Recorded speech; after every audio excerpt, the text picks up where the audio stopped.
Nacional. ¿Cómo inicia su gestión el nuevo gobierno? Yo sí creo que el país requiere de un presidente que tenga ese talante gerencial más fuerte. Sí ha generado problemas por lo que llamaríamos errores de bulto. Decretos con algunos traspiés y una agenda legislativa aún por consolidarse caracterizaron la primera semana. Y esta nueva administración tiene 75 horas de estar en el poder y en 75 horas ustedes no pueden esperar milagros. ¿Qué podemos esperar para los primeros 100 días? Esto es Estado Nacional. Muy buenos días, bienvenidos nuevamente a otra edición de Estado Nacional. Muchas gracias por acompañarnos la mañana de sus domingos. Concluyó el pasado viernes la primera semana de trabajo de la administración del nuevo presidente de la República, Rodrigo Chávez, pero también de los nuevos integrantes de la Asamblea Legislativa. Esta primera semana ha sido sin duda un periodo de acomodo y ajustes en los que ha habido, por supuesto, algunas polémicas, encuentros y desencuentros. Más allá de simplemente señalar cuáles son esos temas que han polarizado quizás un poco la conversación, aquí en Estado Nacional pretendemos analizar las perspectivas de cara a estos primeros 3 meses de gobierno, que es también 3 meses de periodos de sesiones extraordinarias en la Asamblea Legislativa, donde el Ejecutivo es quien tiene el poder de la agenda de temas que se van a conocer ahí. Para hablar sobre el tema, permítame presentarle ahora a nuestros invitados del día de hoy. Está con nosotros la politóloga Eugenia Aguirre, quien es parte del Observatorio de la Política Pública e invitada frecuente aquí en Estado Nacional. Buenos días, Eugenia. Muy buenos días, Liliana, a toda la audiencia que nos compartimos en el programa. Un gusto estar por acá.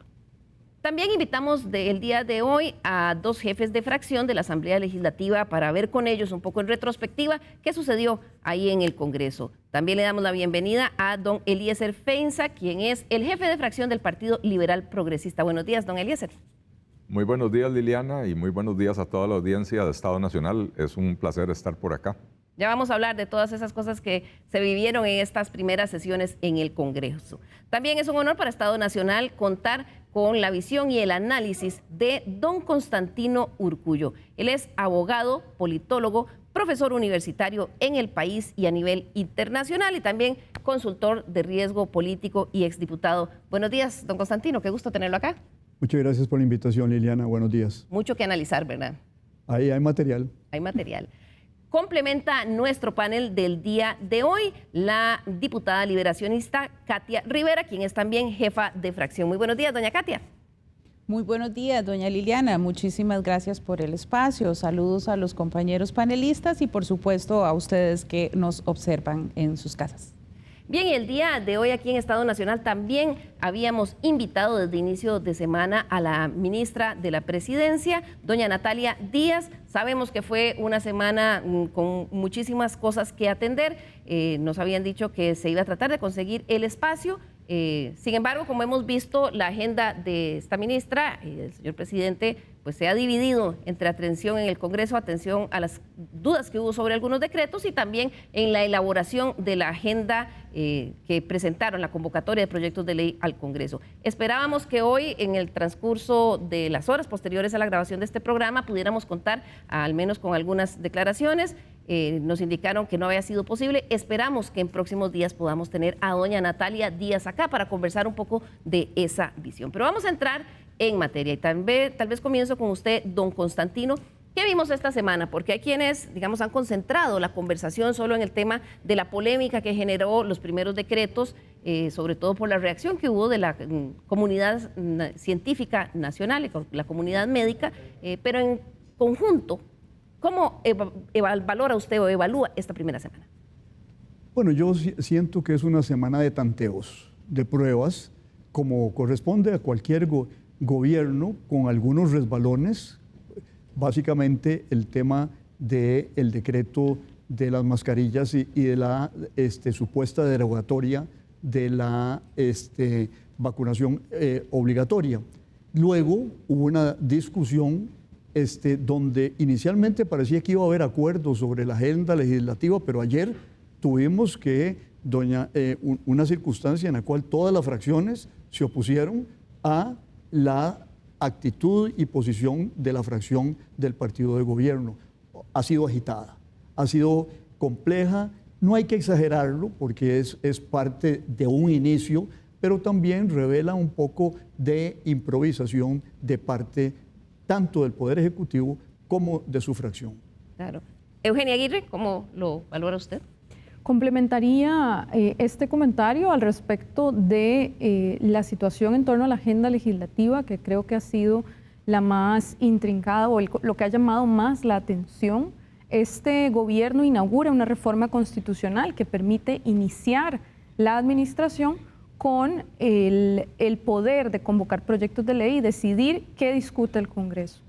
Las fracciones de oposición han manifestado, y podemos debatirlo con más amplitud, que la agenda sigue estando muy limitada para la expectativa planteada y para la diversidad de los temas que se discutieron en la campaña electoral, y se está notando una dificultad de manejar esa gran cantidad de proyectos de ley que se manejan en la Asamblea Legislativa y las expectativas y los contenidos de esa agenda para ponerlos en la mesa de discusión. Falta esa claridad sobre cuáles van a ser las prioridades legislativas del gobierno durante estos primeros 3 meses. Claro, y es que las primeras acciones del gobierno, por supuesto, en esta primera semana ya generaron muchas reacciones. Algunas críticas, han cosechado críticas de algunos sectores. Nosotros conversamos con don Sergio Araya, otro politólogo de la Fundación Konrad Adenauer, y esta es la perspectiva que él nos dio. Sí ha generado problemas por lo que llamaríamos errores de bulto, ¿verdad? Que son cosas que sí tiene que generar un poco más tal vez de cuidado, porque eso propicia la idea de lo que mencioné, de que más que ejecutividad, de que más que una vocación y una convicción por actuar y hablar menos, sí podría, digamos, estar transmitiendo una señal de que se actúa impulsivamente, de que se actúa tal vez sin la debida reflexión y la valoración de los escenarios. Y no hablo específicamente de los escenarios políticos, porque esos, reitero, ya tienen que ver con el fondo y son dinámicas que evidentemente son más complejas, sino que estoy hablando de, por ejemplo, especialmente en el ámbito que es directamente de su jurisdicción, como sería, digamos, los decretos ejecutivos, garantizarse que tengan viabilidad como mínimo jurídica, para que no se los puedan, digamos, tirar al suelo, ya no por el fondo, sino por errores de forma. Pero también hay otras opiniones, hay otras perspectivas que señalan que más allá de los zipizapes de algunos errores y salidas en falso de esta semana, valoran en forma positiva lo que algunos llaman el estilo gerencial del nuevo presidente. Esto fue lo que nos dijo Víctor Ramírez. Yo sí creo que el país requiere de un presidente que tenga ese talante gerencial más fuerte que lo que lo han tenido, yo diría, virtualmente casi todos los presidentes anteriores. ¿Tiene que respetar la ley? Por supuesto. ¿Tiene que respetar la Constitución? Por supuesto.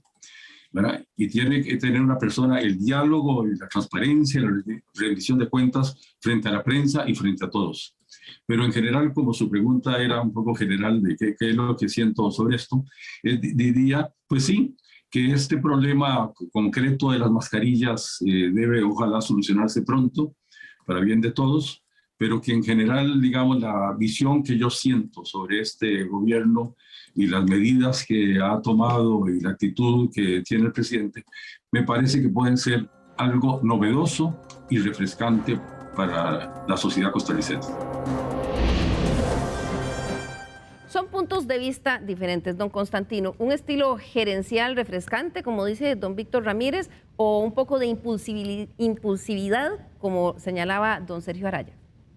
Mire, yo siento que el estilo gerencial no funcionó en este caso, porque un elemento crucial que era conocer la legislación que decía claramente que esta era una decisión que correspondía a la Comisión Nacional de Vacunación, lo que revela es de que el gerente no estaba al tanto de la estructura jurídica que regía estas circunstancias. Entonces, yo creo que ese gerente en una empresa privada, los accionistas le hubieran jalado un poquito las orejas y decirle, bueno, mire, conozca primero antes de embarcarse en una cosa, y usted no puede hacer todo lo que quiere, sino que está limitado por la estructura jurídica del país. Eugenia, hay también quienes dicen que estos digamos, problemas de ajuste podrían deberse también a el tema de que es un partido nuevo, que vemos que no tiene estructura, que no tiene experiencia en el gobierno y que es parte de la curva de aprendizaje. ¿Cómo lo ve usted? Bueno, a este respecto, sí hay que recordar toda la discusión sobre el tiempo tan breve que existe entre la segunda vuelta y el asumir el gobierno. Estamos hablando de un mes y unos días que dificultan la tarea si el punto de partida es una agrupación política que no tiene cuadros formados y está buscando de dónde obtener los perfiles bastante tecnocráticos que cumplan con sus expectativas.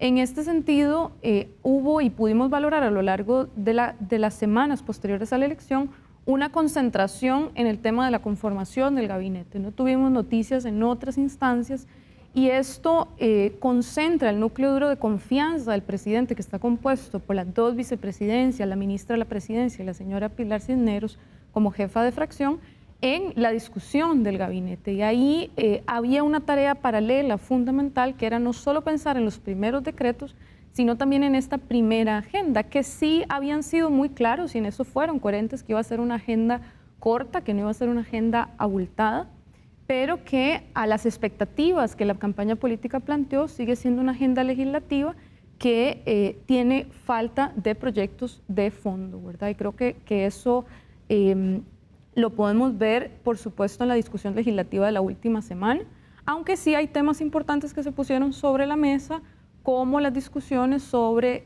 las finanzas del ICE, sobre la discusión de la desconcentración de órganos públicos, etcétera. Hay algunos proyectos, pero por el estado en que se encuentra la Asamblea Legislativa actualmente, que no ha terminado de conformar sus órganos internos, se complejiza esa tarea, ¿verdad? Y esa discusión parlamentaria.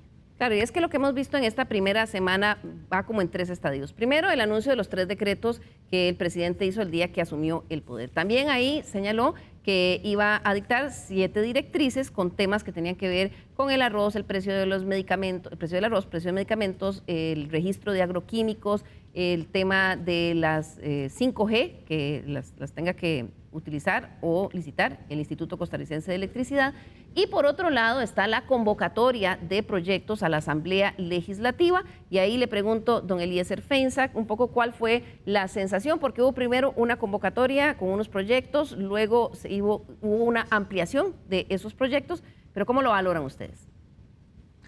Bueno, ciertamente la agenda legislativa ha estado bastante liviana. Hubo una primera convocatoria donde, si mal no recuerdo, habían 8 proyectos, de los cuales 4 estaban en comisión. Las comisiones no están conformadas, así que no se puede hacer nada al respecto. Y los otros eran proyectos que todavía no tenían consensos avanzados. Entonces, hubo que posponerlos o posponer su discusión para que los proyectos no murieran innecesariamente, darle chance a las diferentes fracciones para negociar textos de consenso, para tratar de arreglar lo que haya que arreglar en esos proyectos de esa primera convocatoria. La segunda convocatoria, que entra el día jueves, son 18 proyectos, pero la realidad es que solo hay 3 proyectos sustantivos. Hay uno que tiene que ver con el fortalecimiento de las finanzas del ICE, uno que tiene que ver con generación distribuida y otro con rentas de capital inmobiliario. Lo demás eran convenios de cooperación internacional, derogatorias de leyes, desafectaciones de terrenos, etc. De manera que sí ha estado bastante ligerita la agenda legislativa. Yo entiendo, el presidente ha dicho que él quiere que los esfuerzos se concentren en pocos proyectos importantes, en vez de tener una agenda, y en eso yo concuerdo. Cuando yo veía en la administración anterior convocatorias con 80 proyectos, uno dice, ¿cuál es la prioridad?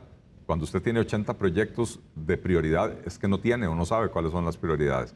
Pero entonces, si son poquitos proyectos, que sean sustanciosos y que sean proyectos que estén listos para la etapa del proceso legislativo en la que nos encontramos. Claro, vamos a ver cómo defendió la jefa de fracción del partido oficialista, la diputada doña Pilar Cisneros, las críticas que se hicieron a esta agenda legislativa o estas convocatorias que llegaron esta semana. Esto fue lo que ella dijo el día miércoles. Don Rodrigo Chávez y esta nueva administración tiene 75 horas de estar en el poder, y en 75 horas ustedes no pueden esperar milagros. No se hacen milagros en esta administración, y creo que se han hecho muy pocos milagros en las últimas administraciones públicas en este país. Las mascarillas y las vacunas, el presidente ha sido muy enfático en que insta a usarlas y ha garantizado que todos van a tener disponibilidad de vacunas. Pero se quiere una política de usarlas con respeto, con responsabilidad y con libertad para elegir. Hay una gran diferencia entre eso y la imposición.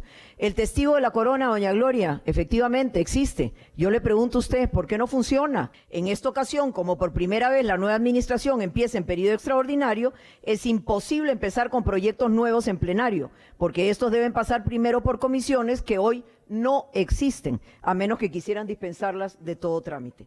Así que debe quedar muy claro que la Asamblea Legislativa no está viviendo una situación nueva y que tampoco es culpa del presidente Rodrigo Chávez que no estén integradas las comisiones. Y efectivamente, en 75 horas nos hemos comido muchas broncas. La 5G, que las dos administraciones PAC se negaron a considerar y a sacar, la homologación de los agroquímicos, la baja del precio en las medicinas y la baja en el precio del arroz. Doña Katia, mantiene la jefa de fracción del partido de gobierno que al no estar constituidas las comisiones, por lo menos no todas, al final de esta semana ya se habían constituido creo que nombrado 9 comisiones, pero que eso hacía que la culpa no fuera toda del gobierno como se ha criticado en el Congreso.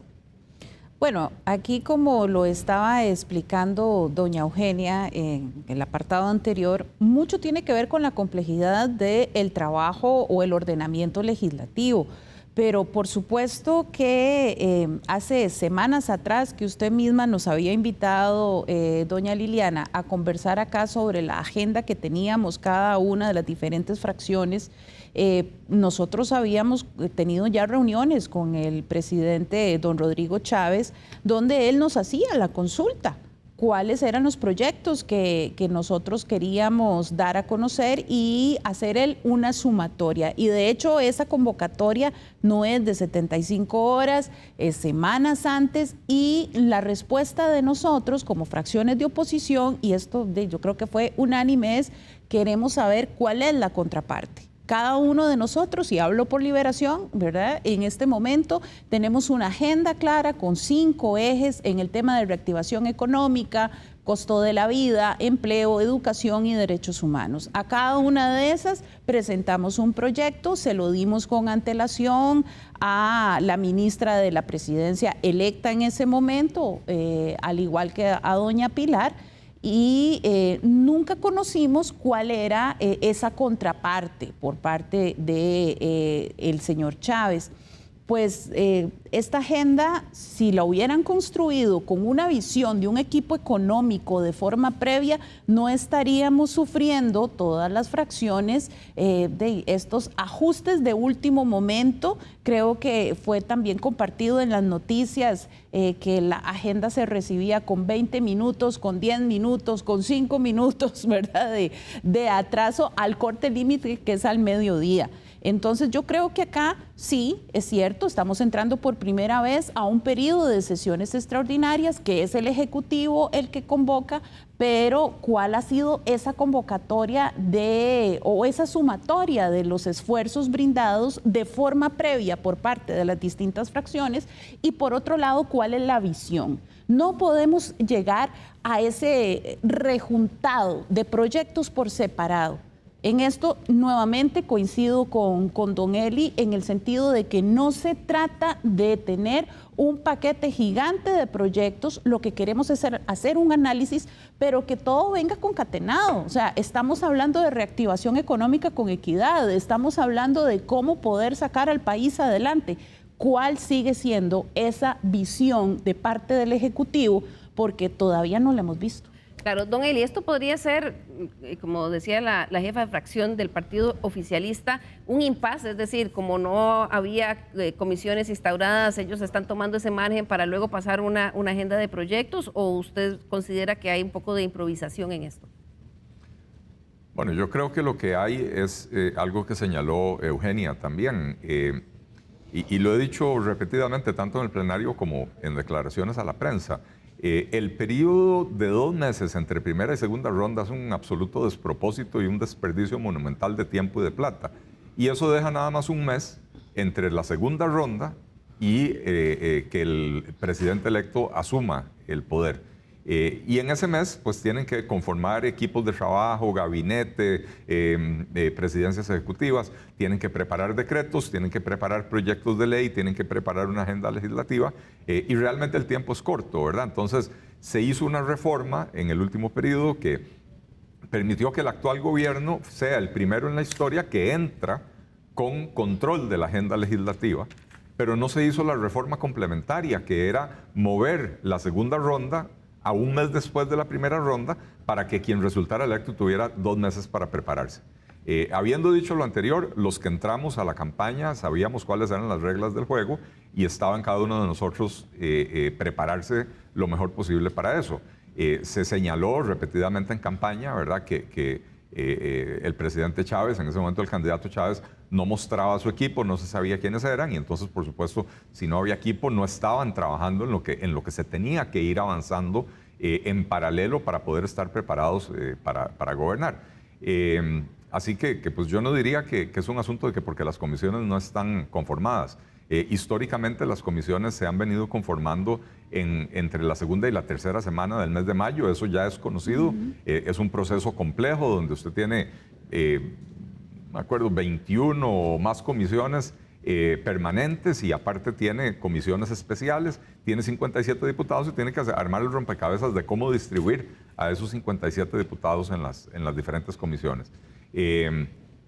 Pero ciertamente, y en esto coincido con doña Katia, no se nota que haya habido un trabajo estratégico de definir una agenda legislativa con base en las propuestas del presidente Chávez, del partido de gobierno, que dijeran, bueno, vamos a entrar con este paquete de proyectos para cumplirle al electorado en temas que ellos promovieron durante la campaña. En esta segunda convocatoria vienen un par de proyectos que tienen que ver con las finanzas del ICE y es un tema que el presidente Chávez tocó repetidamente en campaña, pero nuevamente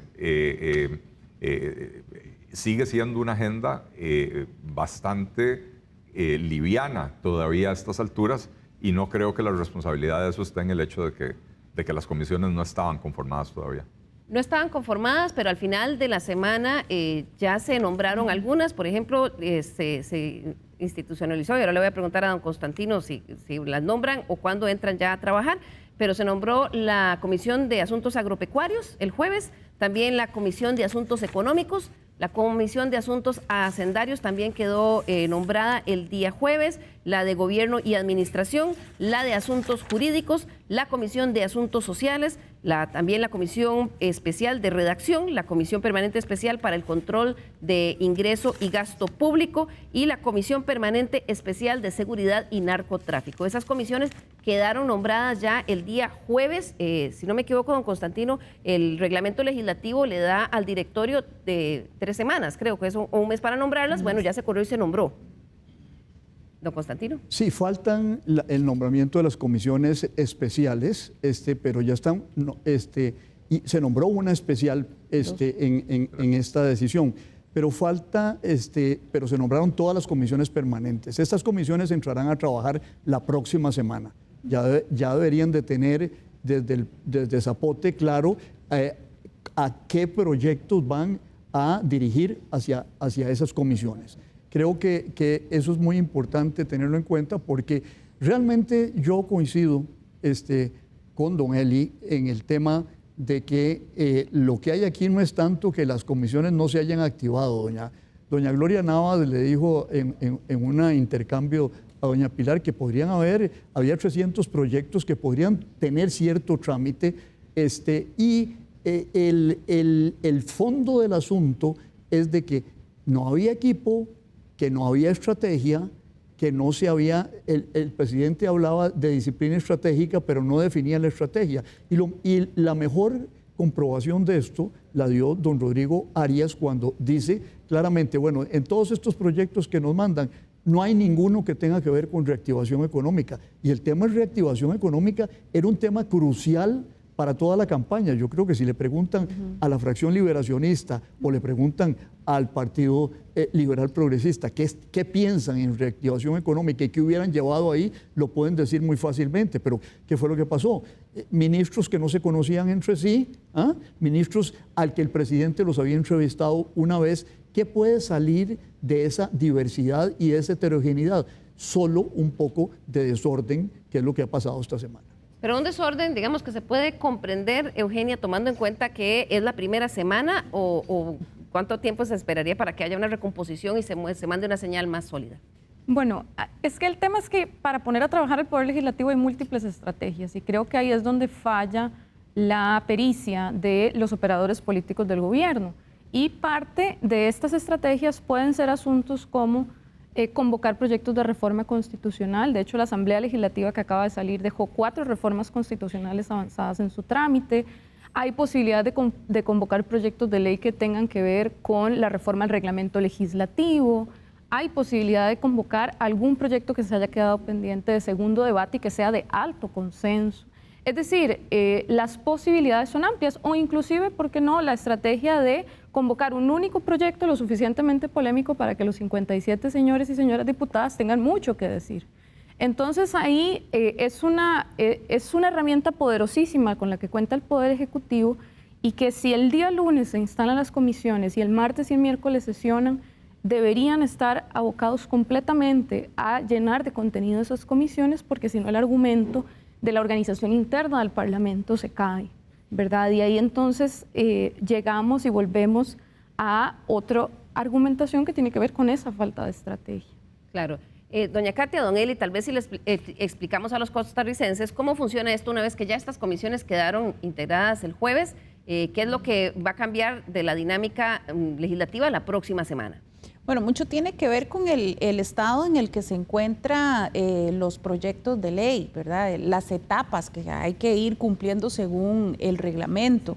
Ya por eso mismo nos hemos puesto de acuerdo a lo interno de cada fracción, y también todas las fracciones en ir presentando esos nombres a la presidencia y hacerlos de una forma pues bastante acelerada. Lo histórico, como lo decía Elis, va más o menos 2-3 semanas, generalmente las 3 semanas, para ir haciendo claramente la conformación de las mismas. Ya ahora el mismo presidente de la Asamblea Legislativa, don Rodrigo Arias, anunció que el lunes se instalan estas ordinarias que usted acaba de mencionar, doña Liliana. Y también ya se va a dar a conocer la conformación de las especiales. Además están las mociones que hemos presentado o todavía están en redacción, pero que presentaremos el día lunes sobre la creación de la Comisión Especial de Reforma del Estado, el hacer la separación de la Comisión de Ciencia, Tecnología y Educación para darle un énfasis en el tema de educación. Lo mismo la de Medio Ambiente y Energía, para trabajar a fondo el tema de energía. Entonces, ya esto nos permite tener el espacio adecuado para la discusión de los proyectos que vayan ingresando, ya sea por parte del Ejecutivo o los que se encuentran en este momento pues activos en la corriente. Don Eli, desde el Partido Liberal Progresista, ¿cómo ven ustedes ese cambio de dinámica o qué se puede esperar para la próxima semana?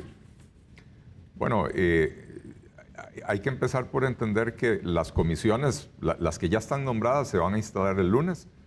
Sin embargo, si no hay agenda para las comisiones, pues tampoco podrán empezar a trabajar corriendo, ¿verdad? Y de momento, pues es una agenda bastante liviana la que hay. Hay 9 comisiones instaladas, pero solo hay 4 proyectos que están para comisión, de manera que me parece que la mayoría de las comisiones no van a poder empezar a trabajar inmediatamente, a menos de que la próxima semana o esta semana que empieza mañana lunes, lleguen alguna convocatoria adicional, ¿verdad? Los diputados estamos, y en esto me atrevo a hablar por los 57 diputados de los 6 partidos políticos, los diputados estamos prestos a empezar, deseosos de empezar a trabajar fuertemente. Ayer dimos una demostración en el plenario de que, a pesar de tener una agenda liviana, nos esforzamos por sacar proyectos, incluso algunos con un impacto importante, y bueno, lo que queremos es que nos den el material para empezar a trabajar. Claro, don Constantino, más allá de esa definición de proyectos, hablemos también de los simbolismos, un poco el mensaje que envía el presidente de la República con sus acciones. Más adelante vamos a ver, él ya estuvo recibiendo algunos sectores, pero de momento se ha centrado en toda esta polémica de la agenda legislativa en el accionar de la ministra de la Presidencia.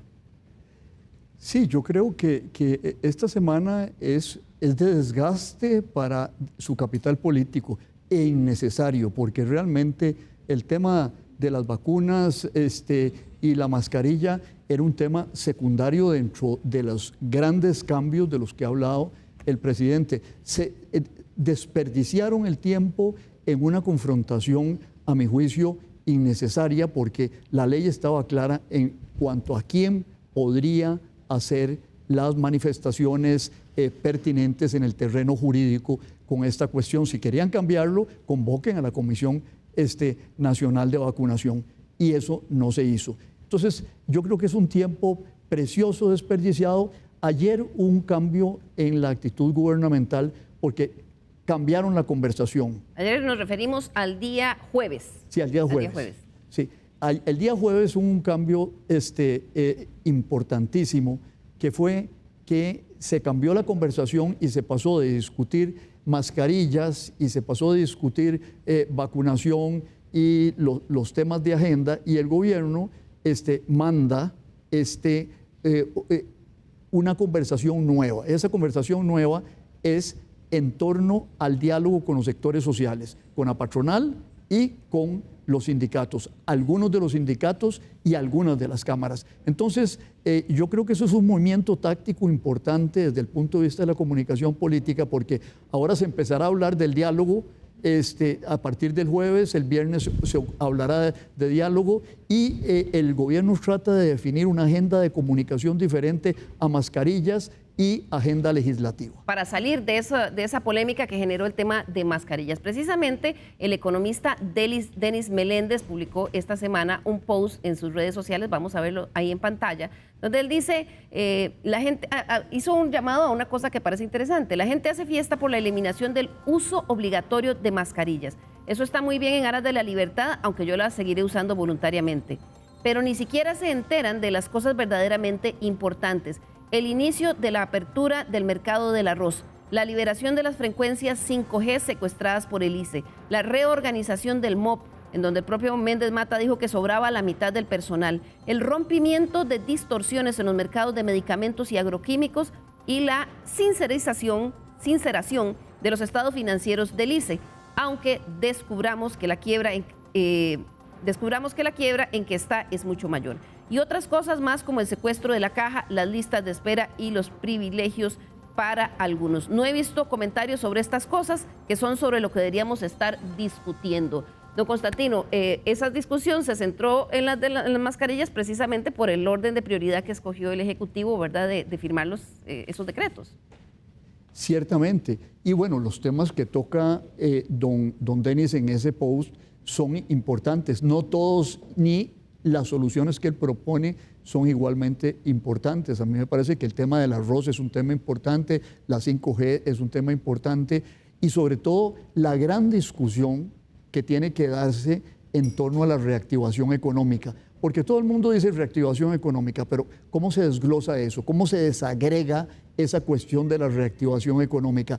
Ahí todos los partidos quedan debiendo en cuanto tienen que aterrizar claramente qué quieren decir con eso en proyectos y en acciones y en sugerencias concretas y específicas. ¿Qué es lo que se esperaría, doña Katia, en los próximos días, las próximas semanas? Bueno, de nuestra parte, de verdad que esperar que esa agenda siga alimentándose con algunos proyectos, como bien dice don Constantino, el tema de reactivación económica, si bien tiene que ser un eje del Poder Ejecutivo, porque esto es una visión global de cuál va a ser ese Consejo Económico, cómo va a abordar en las diferentes áreas con los diferentes ministerios. Nosotros asumimos o heredamos ciertos proyectos del cuatrienio anterior y estaremos terminando en la elaboración de algunos proyectos nuevos cuando ya entre el periodo ordinario. Con las actuales, hacer este tipo de revisión. Nos interesa muchísimo terminar las discusiones y poder ver cuál va a ser el resultado, por ejemplo, con el proyecto de jornadas excepcionales, el llamado 3-4, por ejemplo, que es sumamente necesario para un tema, ahí sí, de facilitar, de reactivar y sobre todo para darle seguridad jurídica a muchas de las empresas que actualmente están utilizándolas. Pero también para nosotros es sumamente necesario hacer revisión para que temas como, por ejemplo, cómo va a quedar un fortalecimiento de red de cuidado para nosotras las mujeres, no quedar en desventaja en algunos de los artículos que todavía estamos ajustando a nuestro criterio para que la misma se pueda ejecutar de forma segura. Por dar un ejemplo de uno de esos proyectos, Liliana. Claro, vamos a hacer aquí nuestra primera pausa comercial y al regresar vamos a hablar de ese cambio en la narrativa que se dio al final de la semana en el manejo de la comunicación del nuevo gobierno. Ya regresamos.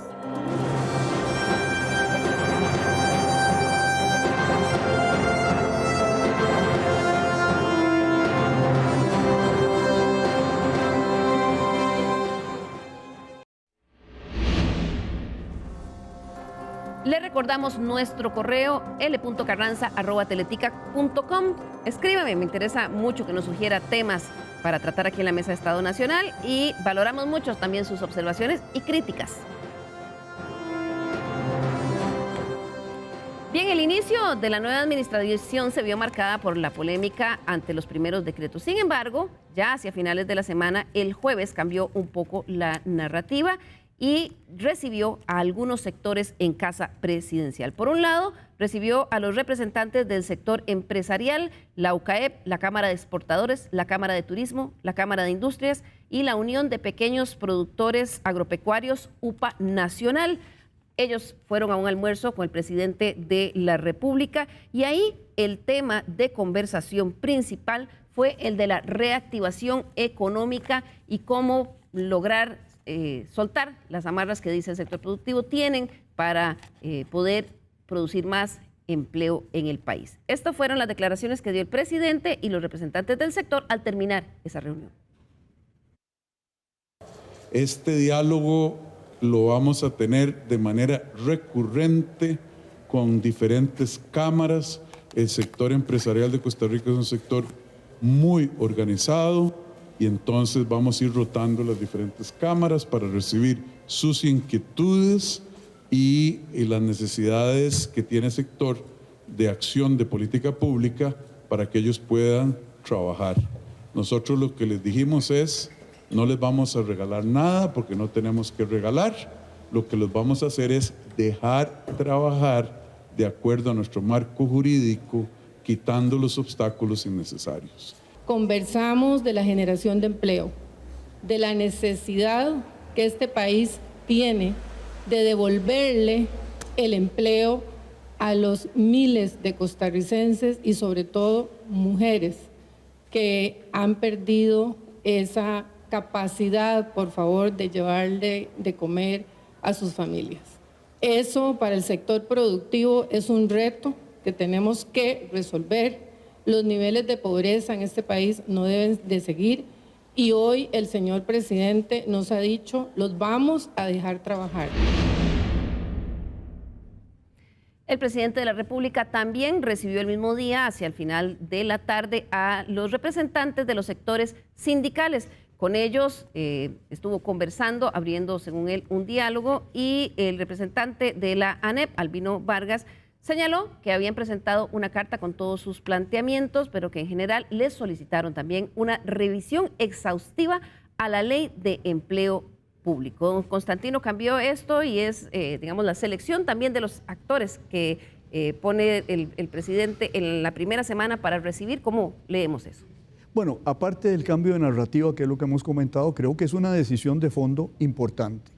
Dialogar con la sociedad civil. Es decir, el diálogo no es solo con los partidos políticos, la gobernanza es un tema complejo que implica a el sector de lo político, pero implica también a la sociedad civil organizada en sindicatos y y cámaras.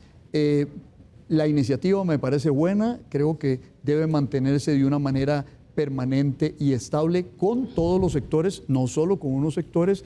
Ahí faltaron algunos, por ejemplo, en el caso de los sindicatos, faltó el sindicato Busco, que es un sindicato donde hay competencia con la ANEP, y creo que ahí se esbozó uno de los primeros espacios conflictivos que podrían generarse en la sociedad civil. Uno, la discusión de la ley de empleo público. El presidente ha estado anuente a revisar esa ley. Hay algunos que se oponen a cualquier tipo de revisión, sobre todo en los sectores de la patronal. Y luego el tema de las jornadas de 4-3, donde ahí podría haber conflicto con los sectores sindicales, y ya lo han expresado ellos claramente. Sin embargo, ahí hay negociación. Y figúrese que, por ejemplo, aquí mismo don Eli en algún momento se manifestó dispuesto a negociar algunos temas. En vez de las 12 horas que contempla el proyecto actual, él decía que se podría negociar a 10. ¿Qué tanto van a querer negociar los sindicatos y qué tanto conflicto generará esto? Ahí está la discusión abierta. Don Eli. Bueno, yo creo que es un proyecto que es muy importante que avance, porque es un proyecto que, sobre todo para generar y atraer inversión extranjera, para generar empleo en el país, pero ciertamente tiene detalles que hay que ajustar. Un análisis que hemos hecho en la fracción del Partido Liberal Progresista nos indica que la mayoría de los países que han adoptado jornadas o semanas comprimidas, jornadas 4x3, lo que hacen es reducir la jornada semanal. Para que no sean tan cansados o tan extensos los días de trabajo. Es un tema que habrá que sentarse a conversar tanto con el sector patronal como con el sector sindical, ¿verdad? Para ver de qué manera se logra el equilibrio, pero creo que es algo muy importante que avancemos en esa dirección. Nuestro código laboral es del año 1943, ya va a cumplir 80 años, es un código que está desfasado, que no fue, por supuesto, escrito pensando en la revolución tecnológica de los últimos 20 o 30 años, donde las relaciones entre los patronos y los trabajadores han cambiado por completo. Las necesidades y la naturaleza del empleo hoy es muy distinta de lo que era hace 80 años. Entonces necesitamos empezar a introducir medidas de flexibilidad, dándole a las personas la potestad de decidir un poco más sobre sus propias vidas. Las personas que prefieran trabajar 4 días, jornadas más extensas, yo no veo por qué tendríamos que decirles que no pueden, que yo sé mejor que usted lo que es bueno para usted. Y ciertamente este tipo de jornadas se utilizan sobre todo en algunas industrias donde no son trabajos de riesgo, no son trabajos peligrosos, y lo que hace es introducir una serie de ahorros en el proceso productivo, le mejora la calidad de la vida a los trabajadores, les deja un día libre adicional, no solo el fin de semana, sino que un día entre semana libre, claro. Lo cual les da chance pues, de salir a hacer mandados, de ir al doctor, de hacer una serie de cosas que normalmente ya el fin de semana uno no puede hacer, ¿verdad? Entonces, claro, pero ha tenido también, y ahí le consulto a doña Katia, la oposición por parte de los diputados de la fracción del Frente Amplio, que tienen otras argumentaciones que hablan ahí de la disposición del tiempo para las mujeres trabajadoras, las madres. ¿Cómo lo ve la fracción de Liberación Nacional? Bueno, en esto nosotros tenemos una visión muy clara de la importancia de que el sector privado, que sobre todo esto va más enfocado hacia esa línea, necesita tener herramientas de competitividad, hacer de Costa Rica un país que sea llamativo para la inversión extranjera. Y también hay que determinar cuáles son esas áreas laborales en las que sí se puede aplicar este tipo de jornada 4-3. O sea, no es lo mismo estar hablando de un trabajo físico, vamos a ver, voy a ejemplificar con una piñera, a cuando estás hablando de una línea de producción a lo interno, que estás con aire acondicionado. Son especies que hay que ir analizando muy a profundidad. Nosotros también estamos analizando dentro de nuestra fracción liberacionista el impacto que esto va también a tener con el tema de la correlación o la corresponsabilidad existente en los hogares, que ahí sí nos queda a nosotras como mujeres en un gran desequilibrio. Esto hay que aclarar.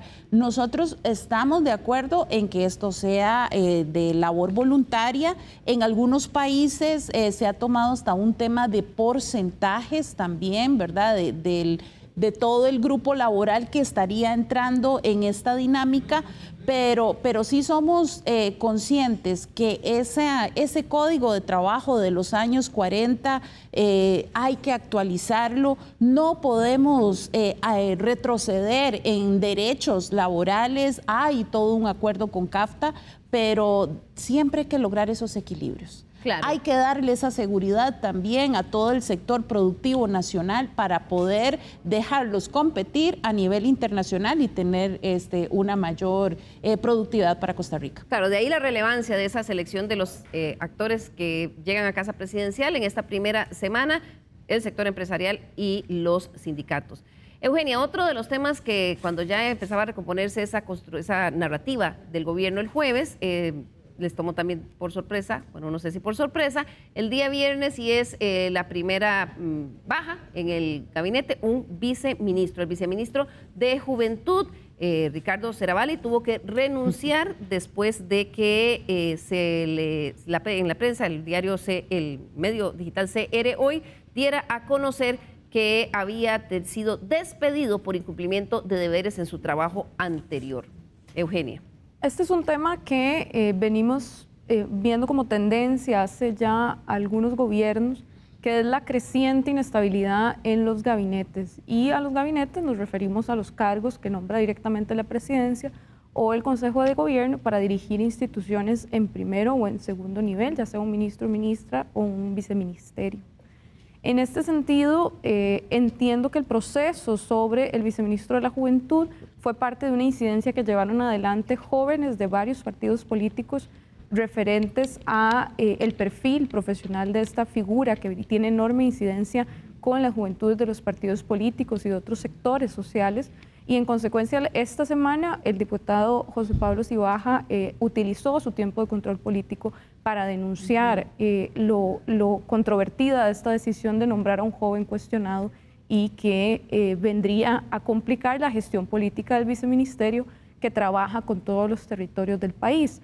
Vamos a seguir observando esta tendencia, pero sobre todo valorarla en términos de esa disciplina estratégica que se exige a figuras que no son conocidas entre ellas mismas. Recuerdo que el presidente lo mencionaba en sus conferencias de prensa cuando presentaba el gabinete, pero que además entre esas mismas instituciones que representan hay roces históricos, o sea, o hay temas complejos que resolver. Por ejemplo, siempre esta discusión entre el Ministerio de Agricultura y Comercio Exterior, ahí siempre hay una relación tensa, hay relaciones tensas a lo interno del sector social, entre salud y otras organizaciones, que es parte de la cultura institucional y de los temas que tienen que atender. En consecuencia, no es de extrañar, y sin embargo tendremos que estar muy atentos y atentas a las razones que argumentan esas posibles bajas. Y en ese sentido, recordar, por supuesto, la dificultad que va a tener esa estabilidad de gabinete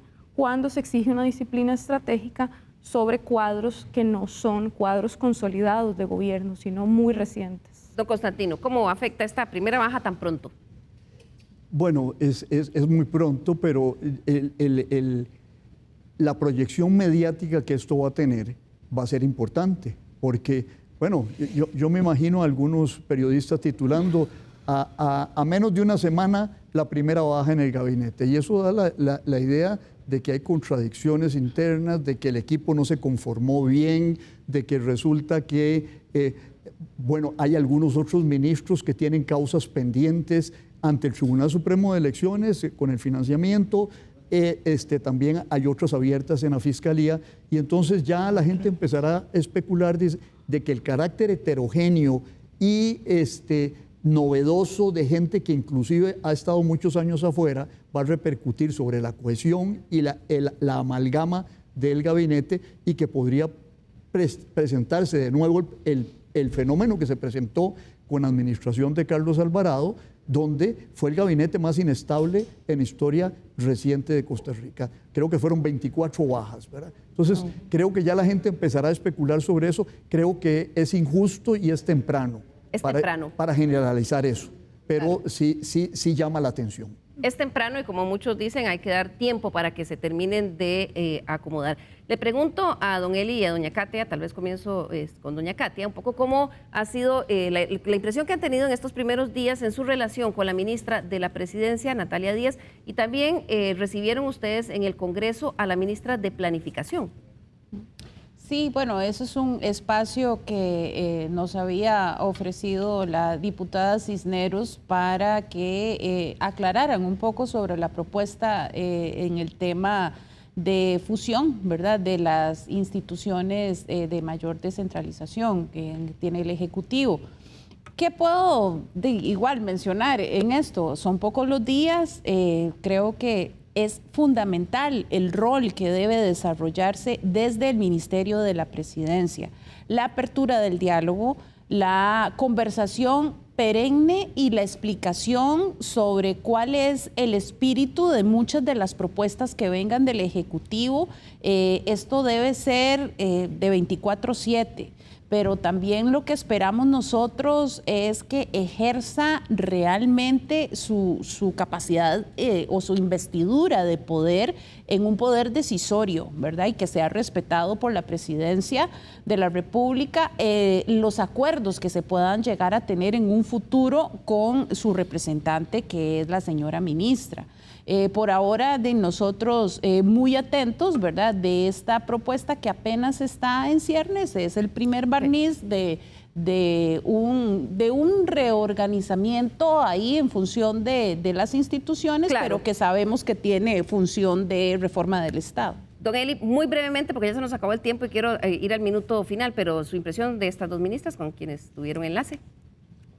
Bueno, yo tengo que decir que en esta semana he estado en contacto o en comunicación casi diaria con la ministra Natalia Díaz. A veces es nada más un mensaje corto por WhatsApp, pero lo que sí veo es una muy buena disposición de ella, una apertura. Y bueno, falta que se termine de acomodar el gobierno y que finalmente tengamos una agenda legislativa importante para trabajar. Pero me parece que es una muy buena señal, esa apertura de ella, ese deseo de estar en contacto con las diferentes fracciones, manda muy buenas señales. Bien, se nos acaba el tiempo. Voy a pedirle a nuestros invitados del día de hoy que en un minuto nos den una reflexión final sobre esto y sobre todo lo que nos espera la próxima semana. Empiezo con usted, doña Katia Rivera, jefa del Partido Liberación Nacional. Bueno, la acción de Liberación Nacional desde la oposición. Nosotros como bancada desde un principio hemos planteado una agenda, estamos organizando nuestros proyectos y nuestra visión a partir de ella. Apertura al diálogo, hemos también demostrado una madurez política de hacer una sumatoria con las diferentes fracciones indistintamente del partido político y somos consistentes en el hecho de que aquí lo primero es Costa Rica y aquí para nosotros la conformación de esa ruta va a estar siempre vigilante la fracción desde la oposición, pero también sumándonos a los esfuerzos que vayan en vía y en pos del bienestar de las y los costarricenses. Muchas gracias, doña Katia. Continúo ahora con don Eli Feinsack, también un poco cuál es el mensaje, si se le tuvieran que enviar al presidente de la República y al gobierno para que las cosas funcionen mejor de ahora en adelante. Bueno, en el Partido Liberal Progresista siempre nos hemos enorgullecido de ser un partido propositivo. Así lo hicimos en campaña, así lo estamos haciendo en la Asamblea Legislativa. Hemos presentado ya proyectos propios del partido, importantes, el proyecto que le pone un límite de 4 años para la prescripción de las deudas con la caja, para acabar con ese abuso que hay en la cobranza de las cargas sociales. Presentamos un proyecto para finalmente darle un marco regulatorio claro a las plataformas digitales de transporte. Presentamos otro proyecto para mejorar la eficiencia de la política social, de la política antipobreza.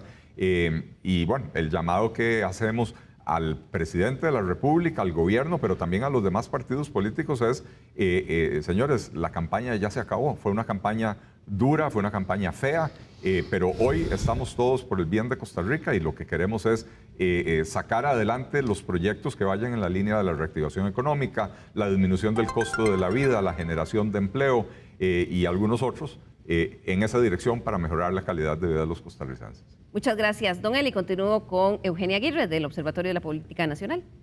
Bueno, entender que en el marco del cierre de esa campaña electoral y el inicio de un gobierno, inicia un nuevo ciclo político que requiere que las partes comprendan el sentir de los tiempos y de las personas que habitamos en este país. Y en esa lógica, en esa gestión constante de esa conflictividad social, de esa desigualdad que tenemos y encuentros y desencuentros también, el rol central que el Ejecutivo va a jugar, entender puentes, escuchar sectores, atender necesidades y marcar la hoja de ruta. Se vuelve fundamental también para los efectos que en estos 3 meses se construya una relación dinámica y armoniosa al mismo tiempo con la Asamblea Legislativa. En el tanto, el Ejecutivo sigue siendo una fuerza minoritaria y requerirá del apoyo de otros partidos políticos para seguir su agenda. Y por supuesto siempre a la expectativa de cómo se va a consolidar esa propuesta de gobierno en iniciativas y en proyectos de ley que el Poder Legislativo pueda asumir y discutir. Perfecto. Cierro con usted, don Constantino Urcullo, el programa del día de hoy. Muchas gracias, Liliana. Yo siento que hay un cambio de fondo en la política costarricense, en el sistema político. Básicamente, el sistema de partidos se modificó profundamente. Desaparece un partido que había estado en el gobierno 8 años. Hacía rato que no veíamos desaparecer un partido de la escena política y aparecen 2 partidos nuevos, el partido de gobierno y el Partido Liberal Progresista. Liberación Nacional concluye también una época con la salida, supongo yo, de la escena política del expresidente Figueres, y surgirán nuevos liderazgos en ese partido que aglutinen y planteen otra visión. La Unidad Social Cristiana está enfrentada al hecho de tener que dejar de ser una serie de feudos provinciales y manifestarse como una fuerza de tipo nacional y con una dirección política nacional. Y luego, la otra sorpresa de esta elección no es solo don Rodrigo Chávez, sino que el Frente Amplio se fortalece. Y hay 6 fuerzas políticas en la Asamblea Legislativa que tendrán que plantear sus liderazgos y plantear sus posiciones de manera clara, porque el juego cambió radicalmente. Muchas gracias, don Constantino. Un cierre muy preclaro para entender este nuevo contexto. Muchísimas gracias a todos nuestros invitados y a ustedes allá en sus casas también por acompañarnos. Les esperamos el próximo domingo aquí en Estado Nacional.